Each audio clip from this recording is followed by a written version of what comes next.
అండి, welcome to our channel home creations. ఈరోజు మన రెసిపీ వచ్చేసి ఆలూ పరోటా అండి.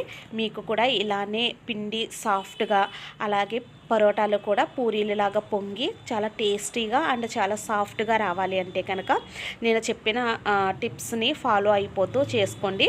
మీకు కూడా సేమ్ ఇలానే వస్తాయి. చూసారు కదా పూరీలలాగా చాలా ఫ్లఫీగా వస్తున్నాయో.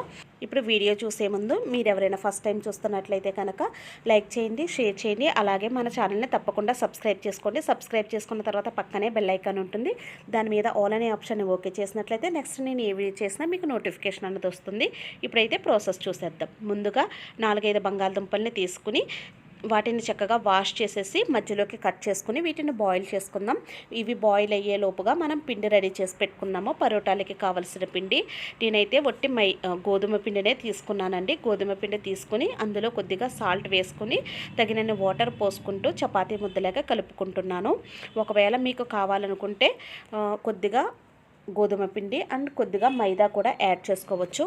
1 కప్పు మైదా గోధుమ పిండి తీసుకుంటే 1/2 కప్పుకి మైదా తీసుకుని ఆ క్వాంటిటీలో యాడ్ చేసుకోండి. నేనైతే ఓన్లీ గోధుమ పిండి మాత్రమే తీసుకున్నాను. చూసారు కదా, చూపిస్తున్న విధంగా బాగా కలుపుకొని బాగా మెదుపుకోవాలి దీన్ని. ఇప్పుడు అయిపోయిన తర్వాత 1-2 స్పూన్ల ఆయిల్ తీసుకుని మళ్ళీ ఒకసారి ఈ పిండిని అంతా చక్కగా కలుపుకుందాము. నేను చూపిస్తున్న విధంగా ఈ విధంగా కలుపుకుంటే కనుక మనకి ఏంటంటే పరోటాలు కానీ చపాతీలు కానీ చాలా సాఫ్ట్గా వస్తుందండి. పిండి అన్నది చాలా చపాతీలు కూడా చాలా టేస్ట్గా ఉంటాయి. ఇలా కలుపుకున్న తర్వాత దీన్ని మనం ఒక 10-15 నిమిషాలు రెస్ట్ చేసేద్దాము. ఈలోపు మనం బాయిల్ చేసుకుంటున్నాం కదా బంగాళదుంపలు, అవి కూడా కుక్ అయిపోయాయండి. వాటిని పొట్టు తీసుకుని ఇప్పుడు మనం కూర రెడీ చేసుకుందాము. ఈలోపుగా పైన మూత పెట్టేసి దీన్ని మనం రెస్ట్ చేసేద్దాము. నెక్స్ట్ మనకి కూర కోసం స్టవ్ ఆన్ చేసి ప్యాన్ పెట్టుకుని 3-4 స్పూన్ల ఆయిల్ వేసుకుందాము. వేసుకున్న తర్వాత 3 పచ్చిమిర్చి తీసుకుని వాటిని చిన్నగా చాప్ చేసి పెట్టుకున్నానండి. అవి వేసుకుని ఫ్రై చేసుకుందాము. అవి కొద్ది ఫ్రై అవ్వగానే 3 ఆనియన్స్ తీసుకుని వాటిని కూడా చిన్నగా కట్ చేసుకోవాలి. ఇప్పుడు ఇవి కొద్ది ఫ్రై అయిన తర్వాత వాటిని కూడా యాడ్ చేసి ఫ్రై చేసుకుందాము. చూసారు కదా, ఈ విధంగా కొంచెం చిన్నగా కట్ చేసుకోవాలి. ఇవి కూడా ఫ్రై అయిన తర్వాత వీటిని కూడా బాగా ఫ్రై చేసుకుందాము. మీకు కావాలంటే కొద్దిగా సాల్ట్ యాడ్ చేసుకుంటే మనకి త్వరగా ఆనియన్స్ అన్నది ఫ్రై అయిపోతాయి. ఒకసారి లిడ్ పెట్టి చక్కగా ఫ్రై చేసుకుందాము. ఇవి కొద్దిగా ఫ్రై అయిన తర్వాత ఇప్పుడు ఇందులో కొద్దిగా కరివేపాకుని యాడ్ చేసుకుందాము. ఇది కరివేపాకు ఫ్రెష్ అది కాదండి.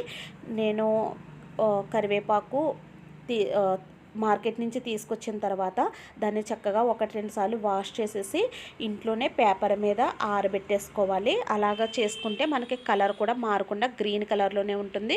మనకి కరివేపాకు అవైలబుల్ లేనప్పుడు కూడా మనం యూస్ చేసుకోవచ్చు. నేను అలా తయారు చేసుకున్న కరివేపాకుని కొద్దిగా చేతితో స్మాష్ చేసి వేసుకున్నాను. ఇప్పుడు ఇవి ఫ్రై అయిన తర్వాత కొద్దిగా అల్లం వెల్లుల్లి పేస్ట్ యాడ్ చేసుకుందాము. ఇది కూడా పచ్చివాసన పోయేంత వరకు ఫ్రై చేసుకోవాలి. ఫ్రై చేసుకున్న తర్వాత వీటి మీద లిడ్ పెట్టేసుకుందాం ఇప్పుడు కొద్దిసేపు. ఈలోపు ఆనియన్స్ కుక్ అవుతాయి.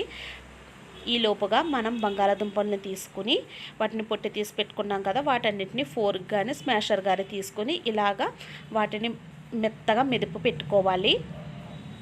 చూడండి, అన్నీ ఇలాగ మెదిపి పెట్టుకున్న తర్వాత ఇప్పుడు మనం ఆనియన్స్లో వేసేసుకుందాము. అలాగే ఆనియన్స్లో కూడా నేను కారము పసుపు వేసేసానండి. ఆ క్లిప్పింగ్ నాకు మిస్ అయ్యింది. కొద్దిగా పసుపు, 1 స్పూన్ కారం యాడ్ చేసుకున్నాను. అందులోనే బంగాళదుంపలను కూడా యాడ్ చేసేసుకున్న తర్వాత ఇలాగ చక్కగా అంతా మిక్స్ అయ్యేలాగా ఒకసారి బాగా కలిపేసుకోవాలి. కలుపుకున్న తర్వాత ఇప్పుడు ఇందులోనే కొద్దిగా గరం మసాలా కూడా యాడ్ చేసుకుందాము.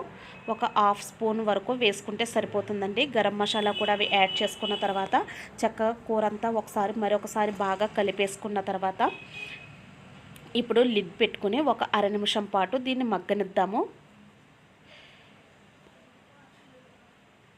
చూసారు కదా, ఇప్పుడు ఒకసారి లిడ్ తీసి చూసుకుని అయిపోయిందండి కూర. ఇప్పుడు మనం దీన్ని స్టవ్ ఆఫ్ చేసేసి ఒక ప్లేట్లోకి తీసుకుని చల్లారబెట్టుకుందాము. మనకి పరోటాలకి కావాల్సిన కూర రెడీ అయిపోయిందండి. కొంతమంది అయితే బంగాళదుంపలు ఉడకబెట్టుకుని అందులో ఉల్లిపాయ, పచ్చిమిర్చి, మసాలా ఇదంతా పచ్చిది కలుపుకుంటారు. నేనైతే కూర ఇలా రెడీ చేసుకుని పెట్టుకుంటాను. ఇప్పుడు ఇది చల్లారేలోపు మనం పిండిని చూద్దాము. చూసారు కదా, ఒక 10-15 నిమిషాలు నానేసరికి మన పిండి అన్నది ఎంత సాఫ్ట్గా వచ్చిందో. ఇప్పుడు దీన్ని ఒకసారి అంతా మళ్ళీ కలుపుకున్న తర్వాత ఇప్పుడు ఒక పెద్ద నిమ్మకాయ సైజు అంతా ముద్దను తీసుకుని, చూసారు కదా నేను తీసుకుంటున్నాను. మీకు కావాలంటే చిన్న సైజులో కూడా చేసుకోవచ్చు, బాగా పెద్ద సైజులో చేసుకోవచ్చు. నేనైతే మీడియం సైజులో చేస్తున్నానండి, బాగా పెద్దగా చేయట్లేదు. తీసుకున్న తర్వాత దీనిని మనం మధ్యలో కూర పెట్టుకోవడానికి కావలసినట్టుగా ఒక చిన్న కప్పు సైజులో, కప్పు షేప్లోకి మనం చేసుకుందాము. చూసారు కదా నేను చూపిస్తున్న విధంగా ఇలాగా కప్పు షేప్ వచ్చేలాగా మనం చేసుకోవాలి. చేసుకున్న తర్వాత ఆ గ్యాప్లో మనం కూరతో ఫిల్ చేసుకుందాము.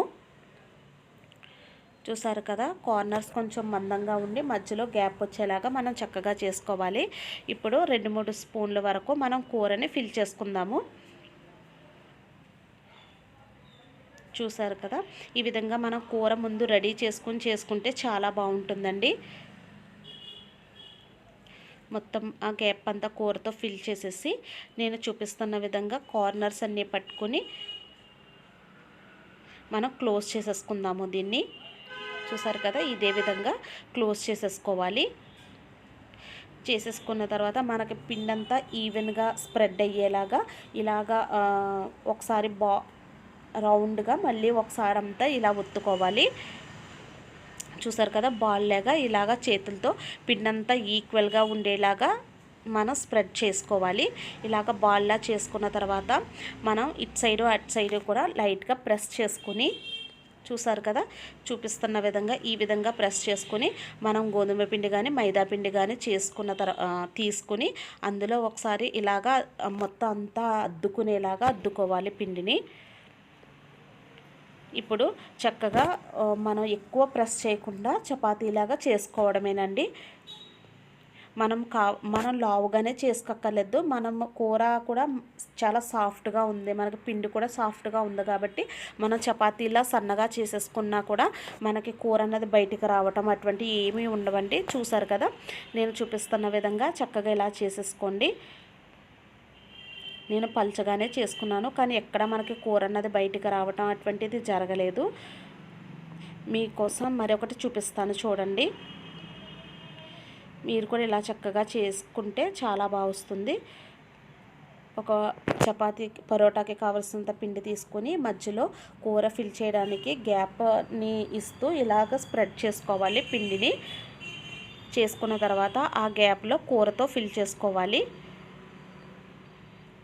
మనం కూర కూడా కొంచెం ఎక్కువ పెట్టుకుంటే కనుక చాలా బాగుంటుందండి. అలాగే మనం కూర చేసుకునేటప్పుడు బంగాళాదుంపల్ని కూడా బాగా స్మాష్ చేసుకుంటే మెత్తగా బాగుంటుంది. ఇలా పెట్టుకున్న తర్వాత కూరను ఒకసారి ప్రెస్ చేసి ఎడ్జెస్ అన్నీ తీసుకుని క్లోజ్ చేసుకోవాలి. చేసుకున్న తర్వాత మనకి ఒక దిక్కున పిండి ఎక్కువ తక్కువ లేకుండా మొత్తం పిండంతా ఈవెన్గా ఉండేలాగా చేతులతో ఇలా అద్దుకుంటూ చేసుకోవాలి. చేసుకున్న తర్వాత ఇటు సైడ్ ప్రెస్ చేసుకుని లైట్గా మనం ఒకసారి పిండి మొత్తం అద్దుకునేలాగా పిండిని స్ప్రెడ్ చేసుకుని ఈ విధంగా మనం మామూలుగా చపాతీలాగా చేసేసుకోవడమే. కాకపోతే చేసుకునేటప్పుడు కొంచెం ఎక్కువ ప్రెషర్ పెట్టకుండా లైట్గా చేసుకుంటే మనకి కూర అన్నది బయటకు రాకుండా ఉంటుంది. చూసారు కదా, నెమ్మదిగా ఈవెన్గా స్ప్రెడ్ చేసుకోవాలి. ఒకేసారి ఎక్కువ ప్రెషర్ పెడితే మనకు కూర అన్నది బయటకు వచ్చేస్తుంది. ఈ విధంగా చేసుకున్న తర్వాత ఇప్పుడు మనం వీటిని ఫ్రై చేసేసుకుందాము. దానికి మనము స్టవ్ ఆన్ చేసి ప్యాన్ పెట్టుకుందామని. చూసారు కదా, మనం ఎంత పల్చగా చేసుకున్నా మనకి కూర అన్నది బయటకు రాదు. ఇప్పుడు స్టవ్ ఆన్ చేసి ప్యాన్ పెట్టుకుని, ఇది మీకు గీ కావాలంటే గీతో చేసుకోవచ్చు, లేదంటే నూనెతో చేసుకోవచ్చు, లేదా మీరు బటర్తో కూడా చేసుకోవచ్చు. నేనైతే నార్మల్ ఆయిలే రాస్తున్నానండి. చూసారు కదా, ప్యాన్ వేడయిన తర్వాత ఇప్పుడు మనం చేసుకున్న పరోటాలని వేసుకుందాము. వేసుకొని ఇటు సైడ్ ఈవెన్గా ఆయిల్ పెట్టుకుంటూ కాల్చుకోవడమే. చూసారు కదా, ఇదే విధంగా మనకి సాఫ్ట్గానే ఉంటాయి, టేస్ట్గానే ఉంటాయి, చాలా బాగుంటాయండి. మీరు కూడా తప్పకుండా ట్రై చేయండి. పిల్లల దగ్గర నుంచి పెద్దవాళ్ళు అందరూ కూడా చాలా ఇష్టంగా తింటారు. చూసారు కదా, ఇదే విధంగా. నెక్స్ట్ ఇంకోటి వేసి చూపిస్తాను. నేను పైన బటర్ వేసుకుంటానండి, కొద్దిగా వెన్న వేసుకుంటాను. అందుకనే నేను ఆయిల్ అన్నది తక్కువ రాసుకుంటున్నాను. మీకు కావాలంటే నెయ్యితో కూడా ట్రై చేయండి. నెయ్యితో కూడా చాలా బాగుంటుంది టేస్ట్. చూసారు కదా, ఇదే విధంగా అటు ఇటు కూడా లైట్ గోల్డ్ కలర్ వచ్చేలాగా కాల్చుకుంటే సరిపోతుంది. ఎందుకంటే మనం లోపల పెట్టిన కూర ఆల్రెడీ కుక్ అయిన కూరే కాబట్టి మనకి పైన పెట్టుకున్న పిండి వరకు కాలితే సరిపోతుంది. చూసారు కదా, ఇలా చక్కగా చేసుకున్న తర్వాత ఎన్ని కావాలనుకుంటే అన్ని చేసుకోండి, చాలా బాగుంటుందండి. చూసారు కదా, ఇలాగా ఫ్రెష్ పెరుగుతో తింటే చాలా బాగుంటుంది. మనం చేసుకున్న కూర, ఫ్రెష్ పెరుగు వీటిని కలుపుకొని తింటే చాలా బాగుంటుంది. ఇవి లేవు అనుకుంటే మీరు టమాటా కెచప్తో కూడా తినచ్చు, దాంతో కూడా టేస్ట్ బాగానే ఉంటుంది. పైన కొద్దిగా ఫ్రెష్ వెన్న రాసుకొని